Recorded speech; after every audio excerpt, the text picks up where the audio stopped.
Have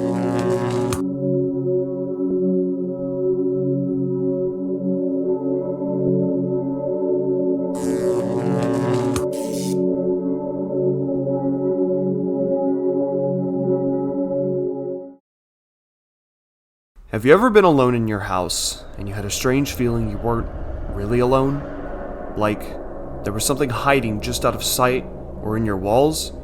Or maybe as a kid you might have had a basement. Can't relate, and there was some form of a presence inside of the basement that drew you away from it.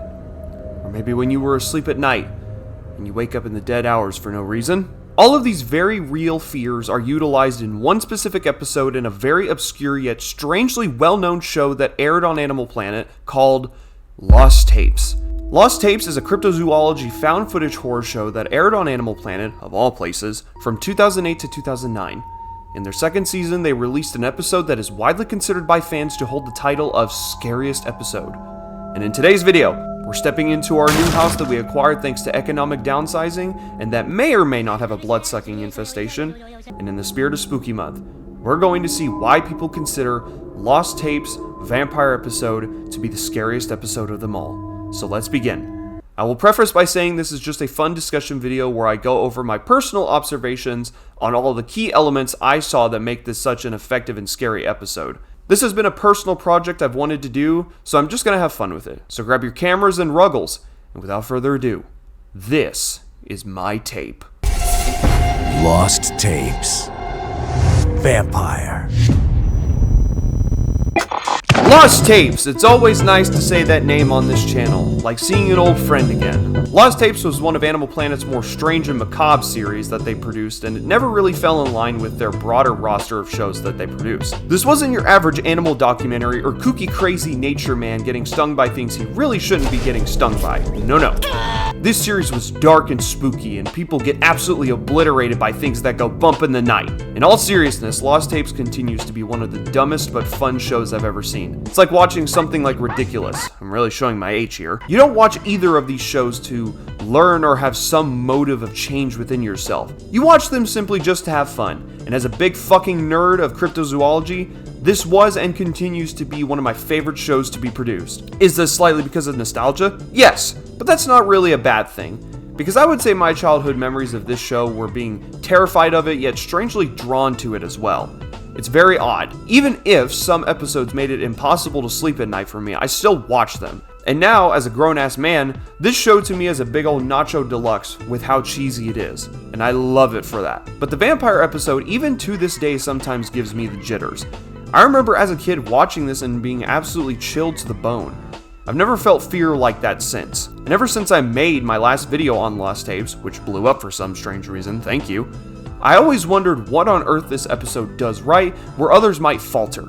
So for the spooky month of 2025, I sat down, I watched this episode in a specific couple of times, and I listed off a couple things I noticed that make this episode more effective than the others. Jumping right into it, the first thing I noticed was the general setting.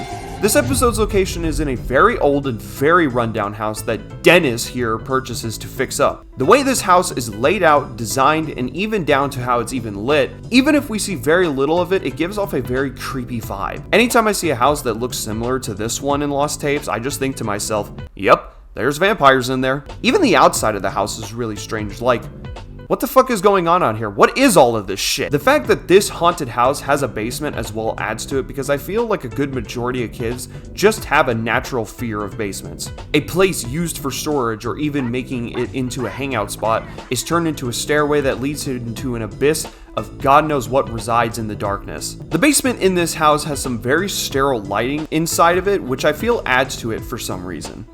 The way the cameras are also set up around the house has a very ominous feel to it. There's very few of them, but they're set up so high, as security cameras should be, and it feels like these could be viewpoints for the vampires to look down on them. Overall, I feel the Lost Tapes production crew has a knack for making old haunted looking houses feel bigger and scarier than they actually are. They did good here. Another big thing about this episode is that its tone is drastically improved over its other competing episodes. An example would be at the very beginning of the episode with this random Joe getting a surprise sucking from the back. Whoa. This episode barely starts and we already have a confirmed kill. And from that we also get our first very vague look at the guests of the hour. For me, the second this frame shows up, I was already on edge, even debating whether to continue watching this episode. A decision that would change the course of my brain chemistry. Regarding how the lost tapes is, well, taped, the camera placement, timing, and what is shown to you is all very well structured. From the fact that our main POV is from the child and from the security camera in his room, to the low quality, to even when in that final chase scene. Thanks to the timing between the camera showing, running, and the vampires, you can see the two Grinches here, but you never really get a definitive look at them. And that's what I love to see. You're able to maybe see a silhouette or a blur of it, but you don't have defining details. It's something many official and fan-made Five Nights at Freddy's games do very well. I believe this episode is also one of Lost Tape's first to have actual suit actors playing the monsters, so this just gives the episode way more opportunity to show off these two little goblins. Also, to give them credit, from IMDb, the suit actors are Ivan Jurovic, I apologize if I butchered that name, and Oscar Rodriguez. Their suit designs look amazing and they should absolutely get the recognition for their performances. They did an amazing job. Speaking of actors, Mark Fier, Gavin Perry, and this actress who I swear I could not find her name anywhere, play Dennis, Eddie, and Sarah Reddings. I'm not kidding, by the way. This poor woman is not credited anywhere regarding this episode for some odd reason. Not on IMDb, not on Amazon Video's X-ray thing that gives you the actors and trivia stuff, not on Wikipedia, neither on the Lost Tapes community page. Maybe I didn't look hard enough, but I still feel kind of bad for her. And overall, I feel these three give off a generally likable cast. Sure, Dennis is kinda a stereotypical horror movie dad where he ain't that bright, but he redeems himself in the end, in my opinion. Sure, he was a bit of an airhead, but he still protected his family. Back to the actors, however, for what they presented, it was a fairly relatable and convincing family. So by the end, you are at least concerned for their safety. One last thing I'll go over in terms of tone is the fact that the ending narrator states that there was another incident in a mining facility that involved the same kind of vampire-esque activity. Basically means there's more of these goons out here in the world. I don't know why, but that statement really freaked me out as a kid. You're fucking telling me that there's more of these things out in the world? What the fuck? Holy shit! I'm gonna go! All in all, this episode, along with a couple of others, has a very distinct tone of dread and horror to it that most other episodes don't. I think it's mostly because of the setting that they're in, and that really amplifies their tone. Now, let's dive into the actual designs and nature of Lost Tapes vampires, not counting the Strigoi. Firstly, there are two that reside in this haunted house, and I don't know how or why, but they have created an extended part of the house where they have basically a nest beyond the basement's walls. I think the idea of there being more than one of these vampires that have created their own cave outside of the house's walls and crawl around inside of the walls and ceilings is a really interesting and freaky idea. The idea of something lurking in the walls of your home and crawling around out of your sights gives the impression that whatever lurks in your house might know exactly where you are at all times. Not to mention, you would need to focus on more than one threat, which adds a sense of panic and dread, because these two can split up and cover two different sides of the house when they decide you are their next meal. Even their general design and behavior is very different to the traditional pale man with a cape and fangs vampire. They're fuzzy, gray, gross, dusty. They have wrinkled faces, matted fur, and very distinct eyes too. If anything, they have an old-fashioned demonic look to them. Basically, they look like the Grinch's cousin that no one wants to talk to at Christmas. The way they move too on all fours is something more primal and feral in nature. They have the same sort of vibes as the creatures from The Descent, and in terms of similar vampires, the only other sort of example I can think of that matches these two is the vampire from The Last Voyage of Dimitri. Watching that movie and seeing the more monster-like vampire gave me a feeling of nostalgia because that vampire is like a variant of the Lost Tapes ones. Also, just as a personal fear, as with most normal people, I have a fear of my neck undergoing any sort of damage or harm, and Lost Tapes vampires seem to go directly for the neck in specific, so yeah, not fun. Lost Tapes vampires hold a special place in my heart of cryptids as they steer away from the traditional norms for how a vampire is portrayed. They're treated more like actual monsters rather than an entity or a character. I like that. The last couple things I caught that adds to this episode are just the general philosophy of this episode. The concept of something living in your house that is not welcome, or in this episode's case, a family literally walking into a lion's den, is very scary. Firstly, the idea of something living in your home that is not welcome taps into your feelings of whenever you might feel like you're being watched, maybe hearing noises that are just barely noticeable, and for me, the biggest one, waking up in the middle of the night for no reason.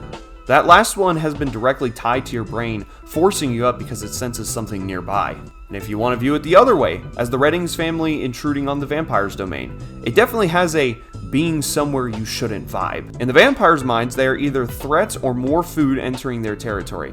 And in the family's mind, they don't know that creatures like this existed in the first place, and they also didn't know that they just stepped into their cave in a sense. In a way, both the family and the blood-sucking duo here have the same mindset of intruders in their space. It's very strange. I think the fact that this episode is very grounded in reality, as much as it could be, also helps in its favor. This isn't the Enigma Corporation going on a dragon-slaying mission, or Dumb and Dumber trying to escape a giant-ass white gorilla. This is just a family trying to fix up their new house, and there just so happen to be horrors beyond their comprehension lurking in the walls and basement. Sure, it's still very fictitious, but it's not over the top in execution. This is a good episode, even for Lost Tapes standards. Overall, those were my observations on what makes this episode so spooky and scary. I may have missed some stuff here and there, so if I did, please do tell me what other points I may have missed. I'd love to start some discussions. Despite Lost Tapes' decent-sized roster of episodes spanning across 3 seasons, this singular episode in Season 2 is arguably the most discussed and reacted to episode I see on the internet.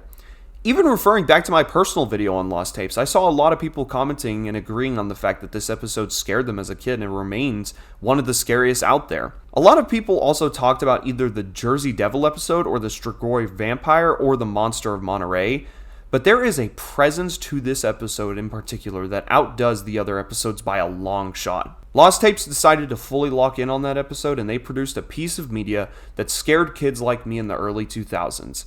It made its place in obscure history, and I respect it for that. Oh wow, I finally got around to talking about this damn episode. I know I made that little teaser at the end of my Lost Tapes video, and then never followed up on it, and now 3 years later I'm finally talking about it again. I seriously need to stop making promises. Besides that, I hope you all enjoyed this video during this festive spooky month. This is a topic I've been wanting to talk about for years now, and I'm finally getting to it. You guys need to thank my friend Sam for beating it into my head that I should do this video, otherwise it would have stayed in the bin for God knows how long. But it's here now, and it feels nice to work on it. I hope you guys like the discussion videos because I'm going to start making that more of the focus of my content as I move forward. For all of my G fans out there, I've got something very special coming for the month of Godzilla, so stay tuned. Next Halloween, I will try to talk about Lost Tapes more since people seem to like that, but for now, I'm going to put on my Superman costume and go up to random strangers' houses at the ripe age of 21. So with that, I'm Seismic, subscribe if you're interested, drink plenty of water, and I'll see you all on the flip side. Happy Halloween! Trick or treat, trick or treat, trick or treat for Halloween. Better give a treat that's good to eat if you want to keep life serene. Trick or treat, trick or treat, trick or treat.